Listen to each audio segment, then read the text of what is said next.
In this tutorial video, we'll be examining the 4 different results formats generated by the Shannon pipeline and detailing their usage.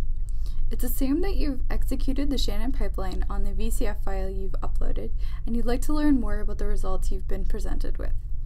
To arrive at this screen, we've clicked on the View icon for our Shannon pipeline results. There are 4 formats which we can view results. We can download the Shannon pipeline results directly, view tabular output, view scatter plots, or view bed graphs tracks on the UCSC genome browser. We'll be examining each of these formats in this video. At the top of this results format selection screen, run statistics are displayed. Here we can see how variants are present in the VCF file we uploaded. We can also see that no variants were skipped or ignored by the pipeline during any step of the execution. If variants were indeed skipped during your run, a hyperlink will appear linking you to a downloadable list of skipped variants alongside the reason why each variant was skipped. Let's begin with the subheading Download Full Results. These are results generated by the underlying pipeline code itself, without any formatting for the web. Pipeline output can be downloaded in what we call a tidy format, or simply as raw output. Tidy output contains column headers, decimal numbers are rounded to 2 digits after the decimal point, strand is replaced by positive and negative signs instead of zeros and ones, and columns are rearranged slightly. These differences are only relevant when examining the downloaded results in spreadsheet software.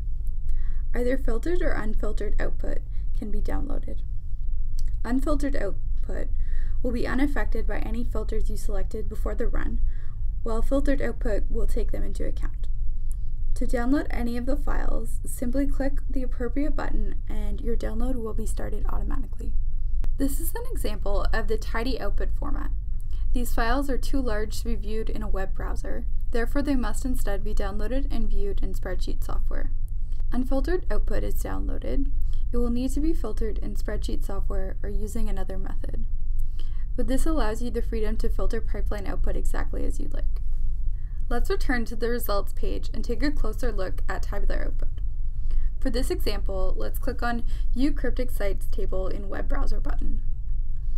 After clicking the button, a table will appear similar to this one.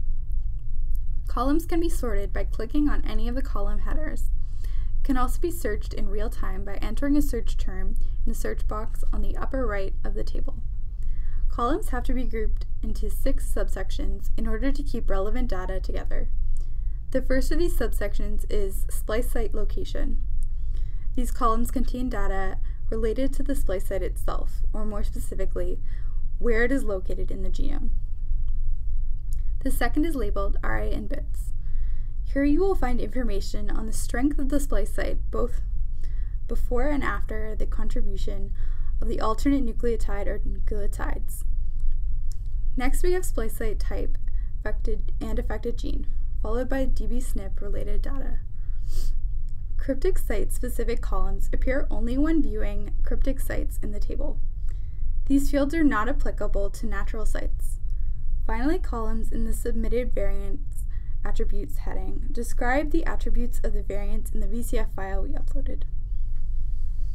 The first 3 columns, labeled chromosome, coordinate, and strand, describe the genomic location of the splice site.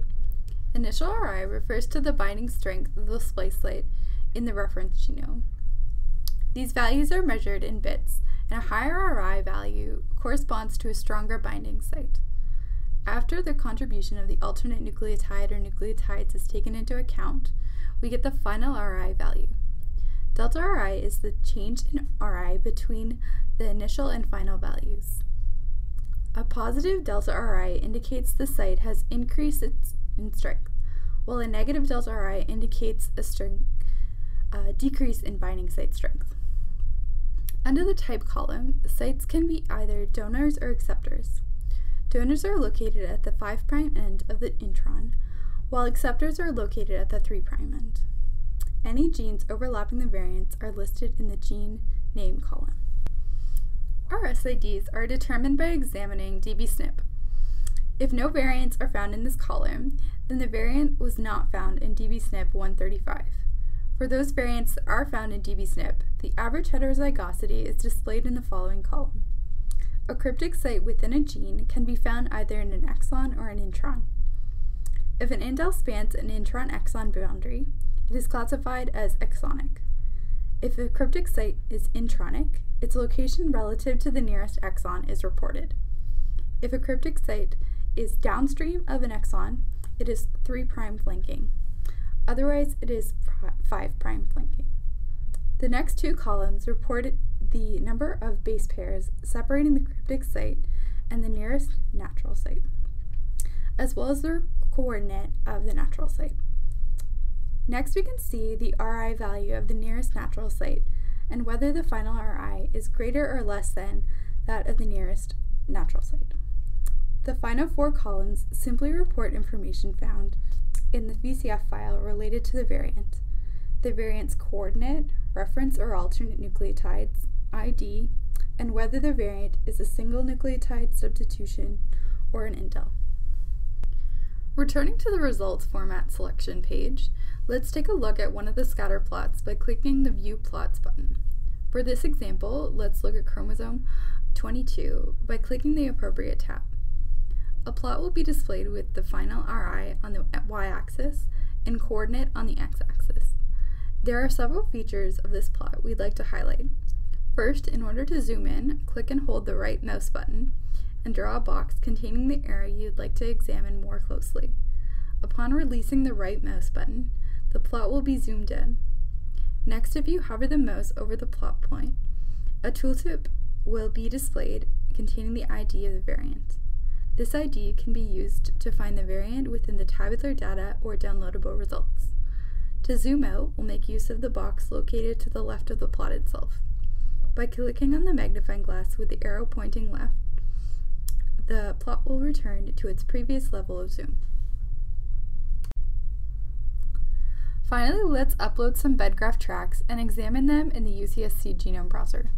If we click on the View on UCSC button, we'll see that a message is displayed indicating that no tracks have been uploaded.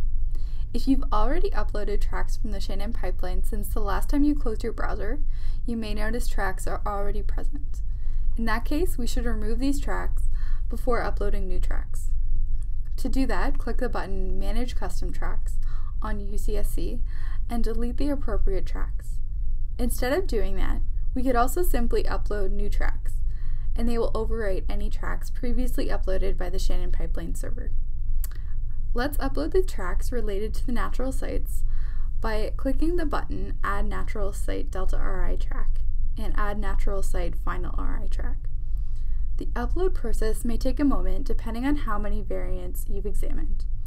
After the process is complete, the UCSC genome browser will be displayed. After navigating to a genomic coordinate of interest, the uploaded tracks, as well as the built and ref gene track, will be visible. Orange bars indicate an increase in RI, while blue bars indicate a decrease in RI.